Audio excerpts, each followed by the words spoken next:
Woodworkgeek back here again for another project. This time another end grain chopping board and a Union Jack style. Quite distinctive, not the easiest of boards to make, and I certainly learnt a few things, and I'm probably going to have to refinish it because, as you can see, there's some colour bleed from the Padauk onto the maple. But here it goes. This is how I made it. I start off by dimensioning all the timber. So I used maple, Padauk and walnut. So the maple is the white, the Padauk is the red, and the walnut is the blue. Start off by cutting it all down into shorter lengths really, so that I don't lose so much when planing and finishing. Now I've done quite a lot of planing and finishing for this project, so in a minute you'll see me do the magic snap fingers. And I plane it all up and save you the grace of watching all of that kind of work. So that was hours and hours. I then move on to gluing the boards up. So the way that I made this was to glue up flat planks about 25 centimeters wide of the maple, the Padauk and walnut. So I made two 60 centimeter long by 25 centimeter wide planks out of all of those offcuts, making sure to orientate the grain in different directions just to help with the movement of all the wood. Take care when you're placing the clamps on to put them on either side of the board, otherwise you'll end up with all the clamping force on one side and kind of inducing a cup on that board. Don't ask me how I know this. Here you can see I'm just doing the walnut boards. Key really is just having properly machined surfaces so that when they join, you're not forcing that joint, they're naturally touching all the way along that joint, so you're not using the clamping pressure to force it on, because that won't work. I did have a number of problems with the Padauk. So Padauk isn't a wood that I've done much work with, and what I found out on this project is that Padauk is a very oily wood. So if you don't clean the surfaces of the Padauk before you try and glue it, you won't get a very good join between the two kind of surfaces that you're trying to glue. So in the end, the best method that I found was to wipe the surfaces down with acetone before you started, and that then gave me a good solid glue joint. Once all the boards are glued together, I run them through the drum sander, because my planer's not wide enough, just to clean up the faces of those boards. What you do need for the Union Jack board is very parallel thickness boards, and they need to be certain dimensions.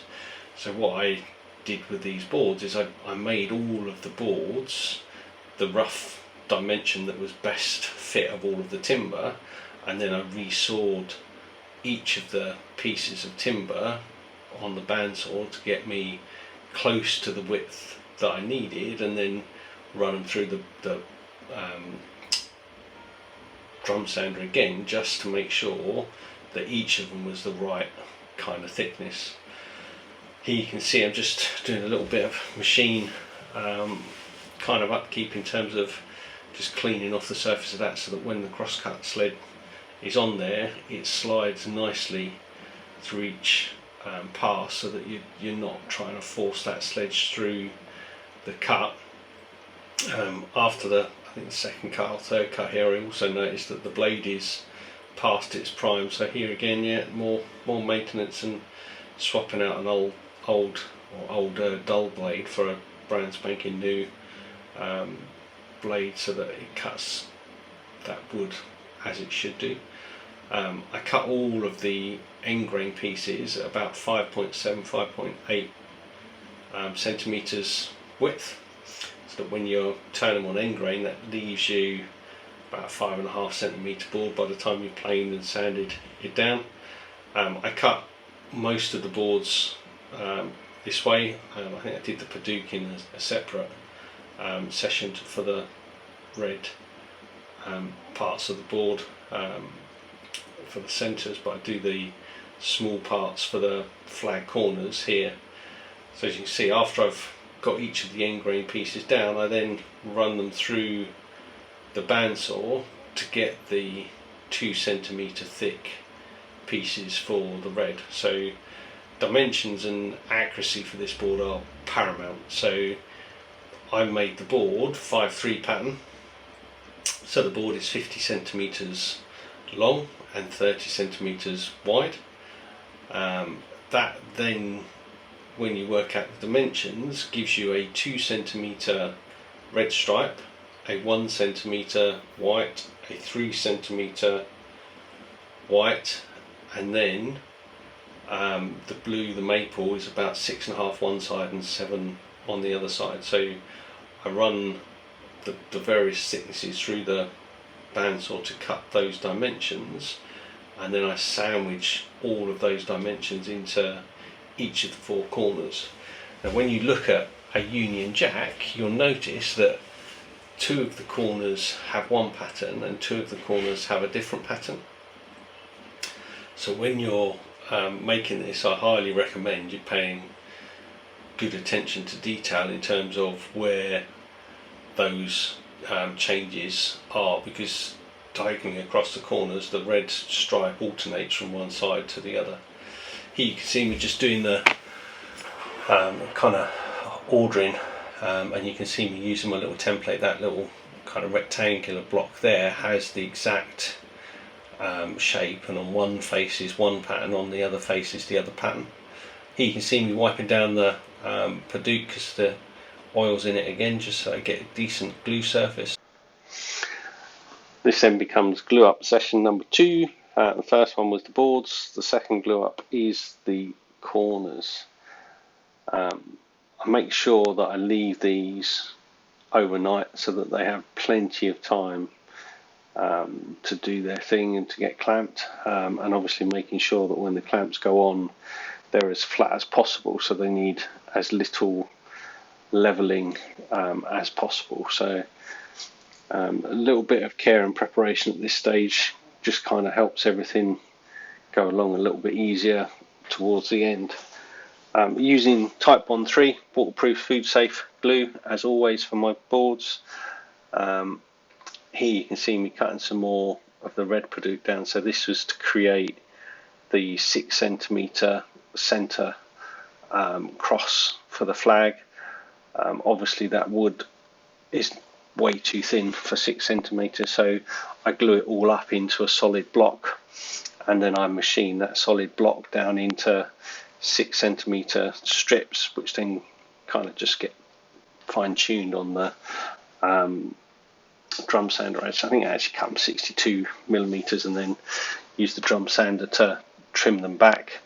Here you can see me having taken the corners out of the clamps, just flattening the surface so that they're all good to go, and then the template there you can see I'm just marking out each of the corners as they need to be.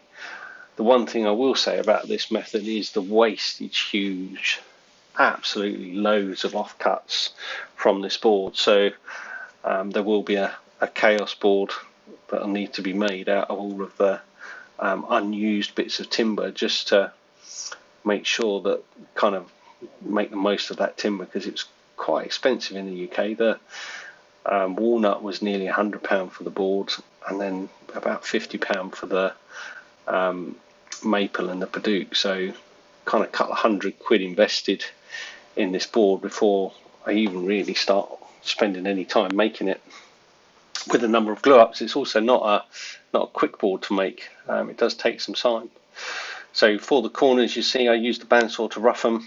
I then get one edge flat with the disc sander, and then I use the table saw just to square up the other edges so that they end up parallel, and then I can bring them back to the crosscut saw and then square them up. So here you can see me just making sure that they all work, and it's a good way of showing how each of the different corners kind of go together. So orientation is really important. Here I'm just scraping the Padauk back to get flat so that I can run it through the drum sander to then machine it on the bandsaw to get my 62mm kind of strips, so that I can then make the centre of the flag. I will say that Padauk, whilst fantastic to look at and very distinctive and kind of makes this board, is a really difficult kind of wood compared to all of the other woods that I kind of normally use. Colour bleed is an absolute nightmare at the end, and I'm pretty certain I'm going to have to refinish this board because the bleed from the Padauk into the maple just doesn't look good enough.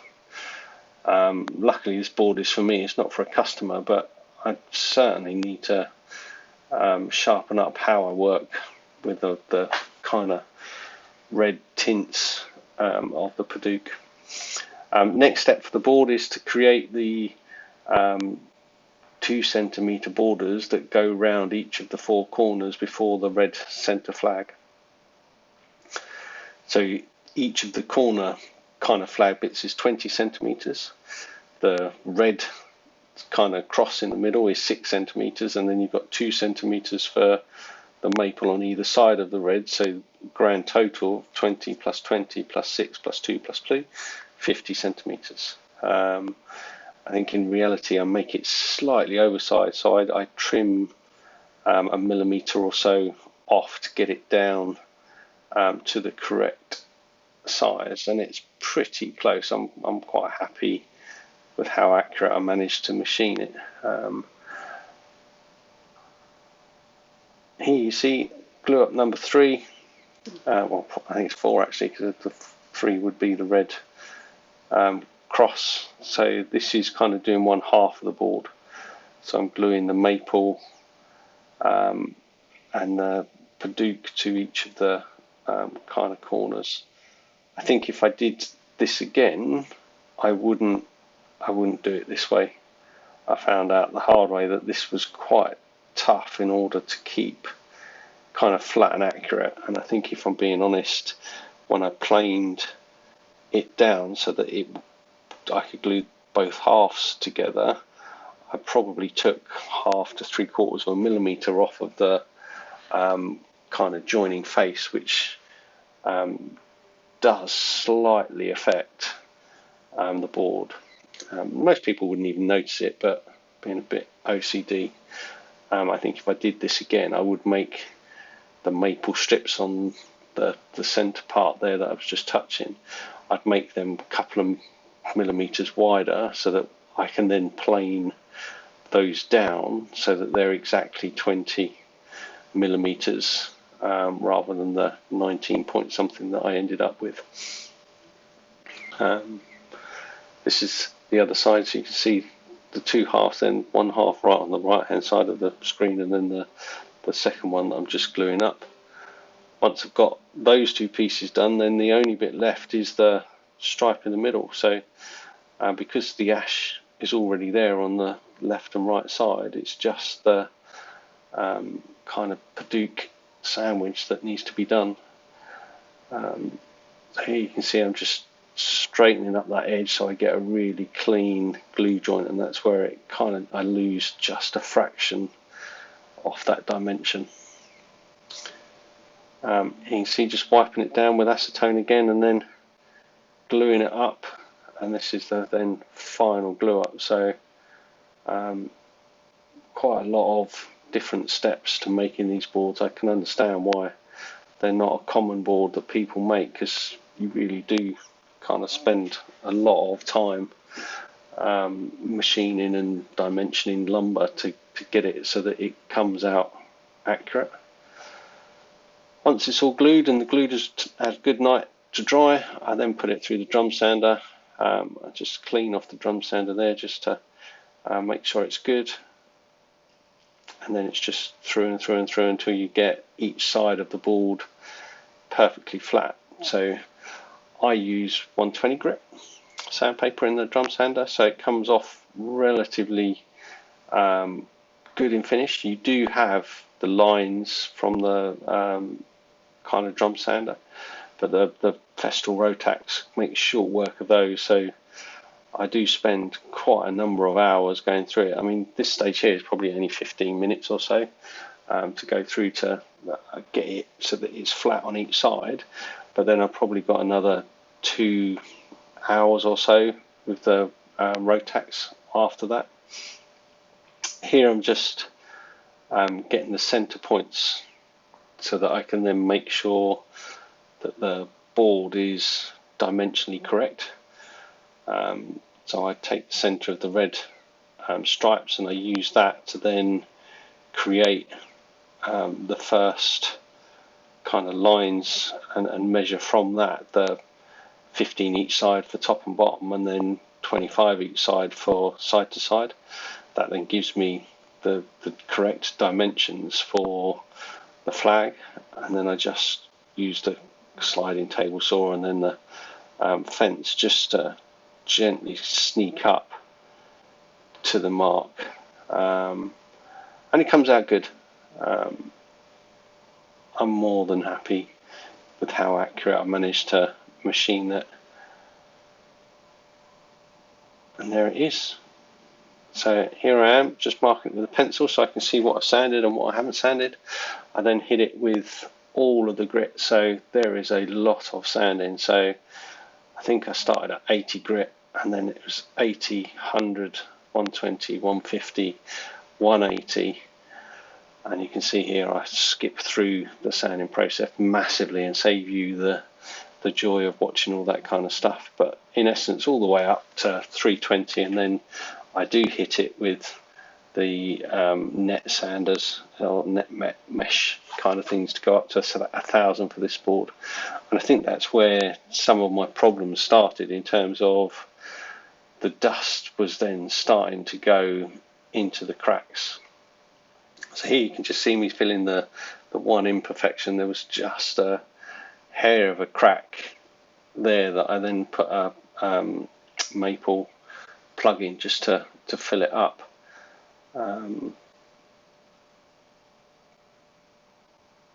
Here you can see me water popping. I start to get a feel for how the board's going to look, and then I come back and do more sanding and more sanding and more sanding. Then it's on to handholds. So I use a template to route handles on the kind of two edges. I use a 12.7mm, half-inch router bit, and I literally just use the outside edge of the router base against that template, which then creates the perfect handle hold. I tend to do them 15mm deep, so around that, and then after I put both the handles in, you can see me here just putting in a little chamfer. So on this board I don't put as much of a chamfer as I do on some of my other boards, mainly because the pattern is kind of gets thrown off in the corners when you put the chamfer on, because then it's not meeting perfectly in those corners. Here you can see me using the RTS 400 just to get into that handle, and a set of card scrapers, and I end up using chisels as well just to kind of trim up those corners there, just to make those as neat as possible. After I've done that, I then back to the Rotax and going up the grits even more. So lots and lots and lots and lots and lots of sanding. Water pops just to raise the grain, just so that when the oil goes on it, it's still got a nice smooth finish. After I've finished all the sanding down, it's then on to applying Osmo's oil. So I start off with a extra thin, just to give it a good base coat so it soaks into the wood a little bit deeper, and then after the extra thin I then put on top oil just to give it a hard protective finish.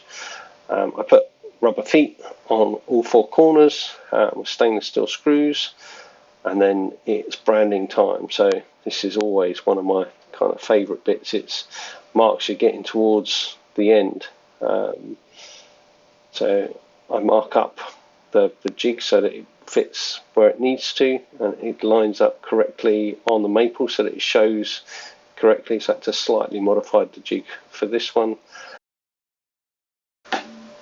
Once you've got the branding iron bits done and you just knocked the kind of any residual heat marks off around the branding iron, it's a quick oil once again and the board is finished. So I've got some glamour shots of the board coming up in just 1 second. If you like this video and you want to see more videos like this, then hit subscribe, smash the likey buttons, and if you're feeling really kind of positive or negative about it, send me some feedback. Always like to know what I've done right and wrong. For me on this board, the big learning is the Padauk. So if you look very, very carefully, you'll see there is some Padauk dust that has got into that maple. So at some point I'm going to do a refinish of this board just to bring that maple back to the bright white that it deserves to be, rather than the pinky tinges. But overall, I'm very happy with this board. Very distinctive, dimensionally it's spot on. Yeah, give it a try. See if you can make one better. Woodwork Geek, over and out.